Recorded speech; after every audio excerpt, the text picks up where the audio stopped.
True Detective's 4th season, Night Country, recently concluded. If you don't know, True Detective is a popular crime thriller anthology HBO series with occasional horror sprinkled in. This latest season centers around an Alaskan police chief and a state trooper trying to solve the mystery behind the deaths of 8 scientists at a nearby research facility. I would consider myself a fan of the show, even if the quality of each season varies, but I was certainly hyped for this latest installment. Well, immediately after watching the premiere, I went online to see what others were saying about it, because I knew it was going to be a bit controversial. And now that the season is complete, reading people's thoughts on Twitter/X is like getting whiplash. At the time of writing this, the audience score on Rotten Tomatoes is sitting at a 56%. It's extremely polarizing, with some loving it and others hating it. And I mean really hating on it. Meanwhile, this is a series known for having one of the best seasons of television ever made. So what's up with that? Before this recent season even came out, it was clear the show could be going in a bit of a different direction than usual. The season is subtitled Night Country, has 2 female leads in award-winning actor Jodie Foster and relatively unknown actor Kaylee Reese, and has a new showrunner, Issa Lopez, instead of Nick Pizzolatto, who created the series and ran the last 3 installments. However, the main change was made very obvious during just the first episode. There was a stark increase in supernatural elements and plot points, and most viewers seemed to notice this immediately as well, causing a lot of heated discussion between fans online. Many were confused or shocked, not knowing what this meant for the series. Night Country strayed farther away from realism than any of the past seasons. I mean, there are frequent visions, creepy spirits, a one-eyed polar bear roaming around that exactly matched a toy owned by the main character. True Detective, especially the critically acclaimed and massively beloved Season 1, is known for focusing on the evils of humanity and possible horrors of the real world, with acting so realistic you might even feel like you're watching a true crime documentary. So was upping the inclusion of the occult and otherworldly really the right move for the show? Did the writing or acting fail to support these changes? 10 years after the release of Season 1, is it possible we have fallen too far from its grace, with no hope ever to reach those heights again? Or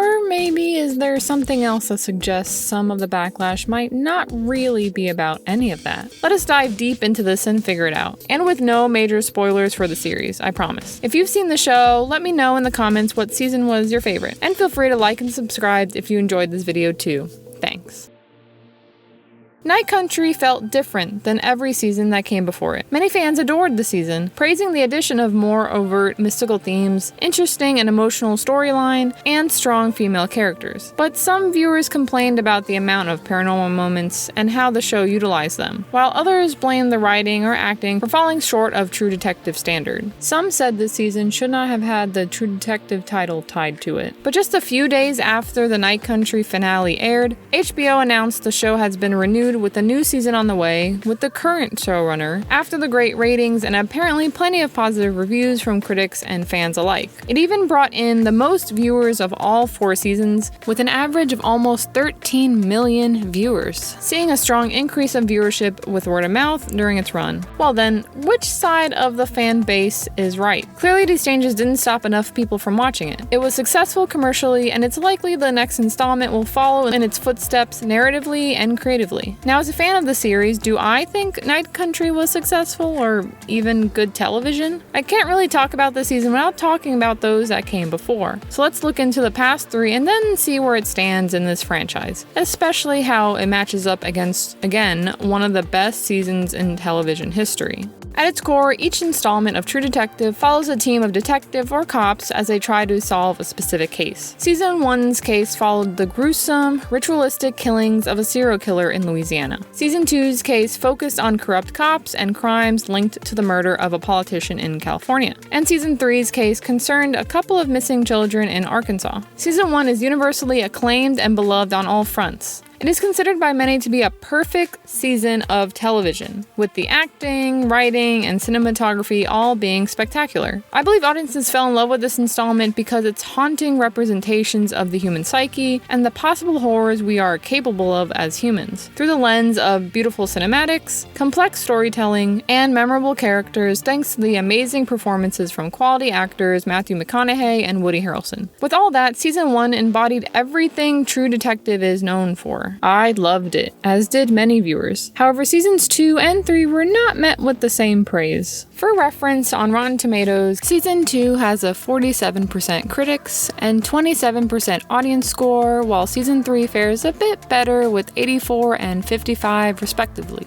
I will have to agree with the majority here, as season 2 was definitely my least favorite and super underwhelming for me. Colin Farrell and Rachel McAdams were great, but even with the acting and cinematography being top-notch as per usual, the story was messy and unmemorable and overall a bit run-of-the-mill. Apparently at the time, some outlets like Variety and TV Guide even named this season one of the worst television programs of 2015. In contrast, I enjoyed season 3 a lot. It is not as perfect as season 1, of course, but it does have its charm and an interesting premise surrounding recovering lost memories. Mahershala Ali also gives an impeccable performance, akin to even that of McConaughey's. Overall, if I were to rank the seasons in order from best to worst, I would say 1, then 3, then 2, and I feel most people would agree with me on that.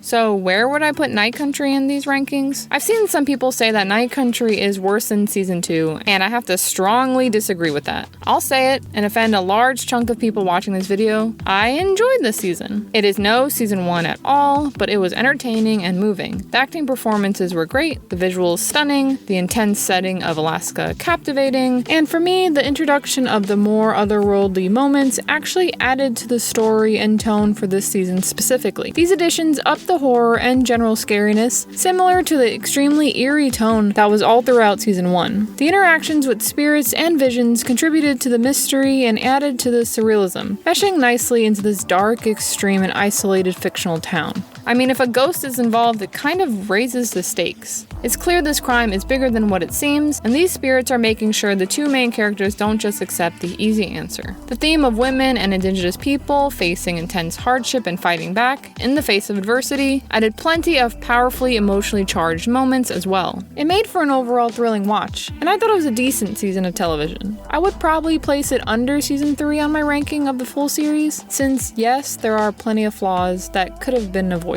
The writing at times does miss the mark. Like a few smaller plot points are dropped, even ones from one episode to the next, which can frustrate viewing. And I wish that we had more scenes exploring things like Danvers and Navarro's traumatic past, especially since this informs how they are experiencing the case and the spirits and the visions. I enjoyed the occult elements for the most part, but some scenes did feel unnecessary, seemingly there to just jump scare the audience. I do think these issues were caused by one major flaw that could have been avoided and stopped Night Country from excelling. The show suffers from its abysmal amount of episodes, only 6 as compared to the 8 of the other 3 seasons. Having a short season is fine, but if the writing is not perfect, the pacing will feel off and the ending can feel rushed or undeserved. If Night Country had 2 more episodes, there would be extra breathing room for things like character development, plenty of time for the audience to get the full picture of the story, and even allow for a more satisfying finale. Now that I've explained that I did in fact enjoy this season, even if it had some glaring flaws, I want to go back to one opinion I kept seeing online. Many said that Night Country shouldn't have been a part of the True Detective franchise at all, with the sentiment that it was either so bad that it didn't deserve the name, or that it was good but should be its own thing. So Issa Lopez stated that she came up with the concept of this season before it was ever connected with True Detective, so it is easy to see where it differs from the series. There were even added nods to season 1 that didn't go over well with many fans, as they seemed like forced acts of fan service. I can see both arguments for and against adding it to the franchise. It seems like its overall extreme supernatural tone is what many say separates this season from the other 3, but that might be why at times Night Country is the most similar to the original. At its heart, the series runs on strangeness and highlights the disturbing. All seasons except for season 2 had this element throughout, with Night Country now being the most unusual and frightening. When I think back to the emotions I felt watching season 1, it was morbid intrigue mixed with dread, something that Night Country thrived on. Also, compared to the middle seasons, season 1 and Night Country wholly centered around philosophy and spirituality. They deeply touch on the concept of time, morality, and the never-ending battle between light and dark. Season 1 was very spiritual and supernatural coded, and even had some inexplicable things happen to our protagonists. No, we weren't seeing straight up ghosts of the dead, but there were echoes of divine intervention, talk of the occult,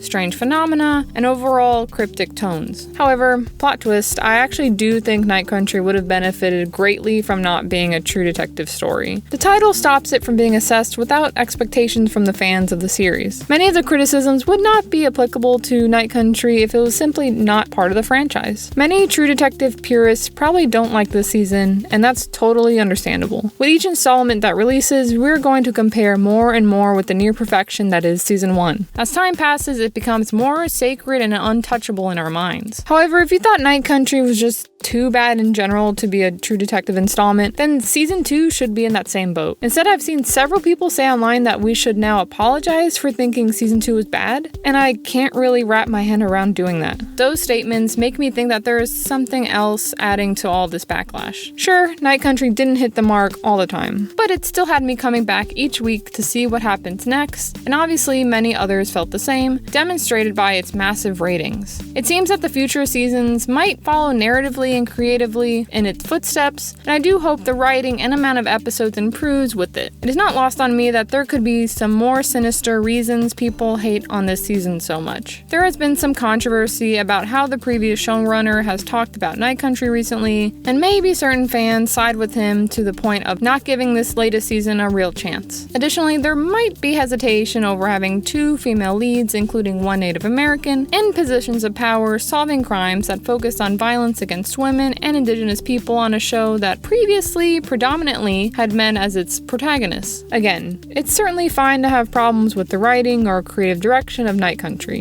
and I'd like to think we would have progressed more as a society than to hate on a TV show for having different points of view, but it does seem Rustin Cole was right about life. Time is a flat circle. Everything we've ever done or will do, we're gonna do over and over and over and over again.